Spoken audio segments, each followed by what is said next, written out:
Well, the pandemic has been very tough for many folks who've had to stay at home and or work from home. It's been really great for pets who just love having us around. I'm sure you can agree. But as many people head back to work now, that can cause some problems for pets. So we're here today with Marissa Sunny from Best Friends Animal Society, who's going to give us some advice specifically for dogs. Thanks for being here, Marissa. Thank you for having me. So tell us what issues can arise specifically with dogs and what are some of the specific behaviors that we can see? So one of the biggest issues we're seeing pop up now that people are starting to return to work is separation anxiety. Dogs did get used to us being home. They were really excited about that. They finally got used to having us 24/7. And now we're returning to work and they're alone for some of the first time since the pandemic. So over a year ago. So some of the issues we're seeing that explain that are the scratching at the door, whining, barking, howling, chewing up your couch, having potty accidents. All those are signs of this separation anxiety. So pet parents shouldn't get flipped out if all of a sudden you see your dog doing stuff that they weren't doing before. They should identify, oh, this is what's going on, right? Absolutely. It's nothing to be super worried about or scared. For the average dog or most dogs, even dogs that got brought home during the pandemic, unfortunately, we can't explain to our dogs what's happening, that things are starting to get back on track. And so we're going back to work. They just know that their whole routine has been flipped from getting up with you, having coffee with you, sitting with you while you work, to their evening walk. Now you're getting up and leaving, and they're just thrown off by the whole change of routine. So number one, expect that it might happen. Number two, have patience, right? Absolutely. It just takes them a little time to get used to the new routine of you being gone so they can start to feel secure again, knowing that you're coming home and this is nothing to worry about. But there's some stuff that you can do, right? We have a list of solutions. So let's tick them off one at a time and you can talk about them. Number one, create a safe space. Tell us what you mean by that. Yeah, so dogs are naturally denning animals. So they do naturally want to find a safe space. You might see your dog hiding under tables or under your desk or enjoying their crate if you crate train them. So creating a safe space, it could be a room, it could be a crate, it could be even the bathroom, somewhere small that they can see everything. So they don't feel like they have to worry about the whole house. It's just this little space that they have, in your bedroom. And you can kind of make that a safe space for them, put their favorite toys, favorite chews, blankets, things that smell like you, to have this safe area that they can decompress and relax and wait for you to come home. Question about a crate. If the dog was not crate trained before using a crate, is that a good idea to introduce it or maybe do a special bed or something else instead? It's never too late to crate train. So if that's a good solution for you, or they're taking their anxiety out on your house, like scratching doors and causing damage, especially if you're a renter, that can be a real source of stress for you. And a crate is a great way to kind of condense the area that they can damage to their own stuff and create space for them. But the best thing to do for that is to take it very slow and give them treats in there, feed them in there with the door open, so they know that this is a safe space for them and kind of their little bedroom rather than like a punishment or anything like that. How interesting. It's never too late to crate train. I bet a lot of people don't know that. All right, number two, give the dog stuff to do alone, like? Puzzle toys are my favorite go-to for this. Dogs need mental stimulation just like humans do.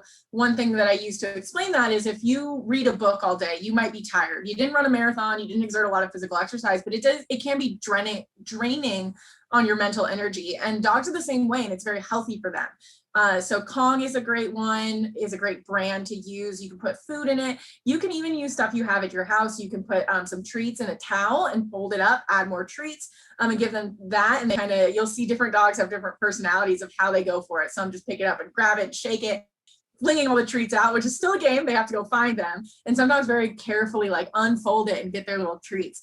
But that's something they can do alone while you're gone that will keep their interest and also get a little bit of that mental exercise in there. Play soothing music. Does that really work? It does. There's several studies that prove that classical music is actually very calming for dogs. So having that in the background helps them relax. It also kind of helps drown out any noises they might be hearing outside that's creating the anxiety for them, hearing trash trucks or people talking or other dogs. It kind of just keeps them, again, back in their own little world that they don't need to worry about anything on the outside. So classical music, not heavy metal. It depends on the dog, but typically, yeah, classical music. White noise is another great one. If you have a white noise machine to help you sleep. Same thing for dogs. It's kind of just that soothing, consistent sound really does help. So white noise machines are a great option as well. And four, reward your dog for calm, independent behavior. So talk about what does that mean to reward your animal? Yeah, absolutely. So one of the things we see a lot, especially with puppies or very high energy dogs, is we accidentally or on purpose reward them for interacting with us, even if it's negative. If my dog comes up while I'm working from home and is pawing at me or barking and I turned it, hey, no, stop that. That's still attention and she still got what she wanted. And on the flip side, we do that for needy behavior as well, which we enjoy, and there's nothing wrong with rewarding that. But if they come up while I'm watching a movie and they want snuggles and I'm petting on them, that's very rewarding for them, which there's nothing wrong with that. I enjoy that too. But I also want to be conscious to reward when they're doing something by themselves. So if they go pick up a toy and they're chewing in the corner, politely, quietly engaging, just, hey, good job. Or you could even toss them another toy or treat or something to say like, hey, you're doing a great thing. You're not going after the couch. You're entertaining yourself, kind of rewarding that behavior that's not involving you. You see them running around the backyard with a toy. Hey, good job. That looks fun. And then keep moving so that they feel good about that independent behavior as well. Because they will learn that they get rewarded for coming to you. And we also want to reward engaging with themselves and just kind of self-entertaining. I would imagine a lot of this takes self-discipline for the person, almost more than Absolutely. the pet. Absolutely. We accidentally train our dogs to have separation anxiety all the time. And sometimes it's not something that we can consciously control, like a pandemic. You know, we went from being able to go out, and I often would suggest to people, even if they did work from home before the pandemic, hey, go work from Starbucks for 4 hours one day and just kind of get your dog used to being alone. That way, if you ever do need to leave or go on a trip or go shopping, it's not going to be something that's going to be startling to them. But during the pandemic, that wasn't an option for most people, other than, the grocery store. I didn't want to advise anything that wasn't going to be safe. So it was difficult to kind of get those dogs used to and prepared for that. Right. Help them get used to you being gone. So talk a little bit more about that. Yeah, getting them used to it is really important, because the biggest thing with separation anxiety in most dogs, especially dogs that are just now developing it because we have been home, is the change in routine, not the innate fear of being alone. And so the more you can get them used to you coming and going, I try to always advise and do with my own dogs, never make it a big deal when I come or go. I just kind of look at them, smile. I might say, have a good day, and walk out the door, because I am one of those people who talks to my dogs. But I don't want to be like, oh my goodness, okay, I'm going to miss you so much. I'm going to miss you. I love you. I love you. I love you. Because that's raising all their hormone levels, their cortisol, their adrenaline, getting them amped up, and then completely dropping off when I leave. And that just creates a recipe for the anxiety. So having them get used to, if you can, go to the grocery store or go for a drive or go for a hike, or get used to getting out of the house, even if it's just for like a couple hours, and then returning and keeping that calm demeanor when you come in too. Just, okay, I'm back. And that's the hardest when you get that new dog, because you're so excited to come home and see them. But just kind of keeping it mellow, walk in, put your stuff down before you acknowledge them. So it's not amping them up to anticipate that rise in cortisol when you do get home. And just, if you can create those times where you're out of the house, or even in another room, leaving them to relax with a chew toy in one room, shutting the door and going to cook dinner in the kitchen, and just getting them used to that separation of not always being able to follow you around, not always being able to be with you, and that's okay, that you're going to come back and nothing's wrong. And so what if all these things don't work and the problems persist? Then what? There are dogs with what I would call true separation anxiety or isolation distress, and the true clinical need for help, whether either medication or a certified separation anxiety trainer, is fairly rare, but it is something that's needed in some dogs who are truly distressed by being alone or by being without you, not just the break in routine.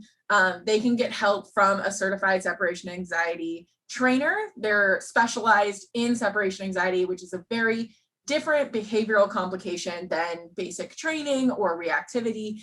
And they can really get in and work on that exact issue with you. And you can also reach out and talk to a veterinary behaviorist, a veterinarian who went on to do residency and study in behavior that can give you exercises as well as medication that your dog may need to actually treat the true cognitive issue of the loan. I have one other question. So with cats, when cats are upset about something, one thing they definitely do is they go outside the kitty litter. A cat will suddenly urinate outside the box, or there'll be a poop on your bed. I mean, they leave you a little present because they're literally, pissed off. Do dogs do that? Is that something that you might see? So you might see like, oh, my dog who never pooped in the house is suddenly, Yes, with dogs and with cats, but the first thing you want to do if this isn't a known issue for your dog or cat is to consult a veterinarian, make sure it's nothing medical going on.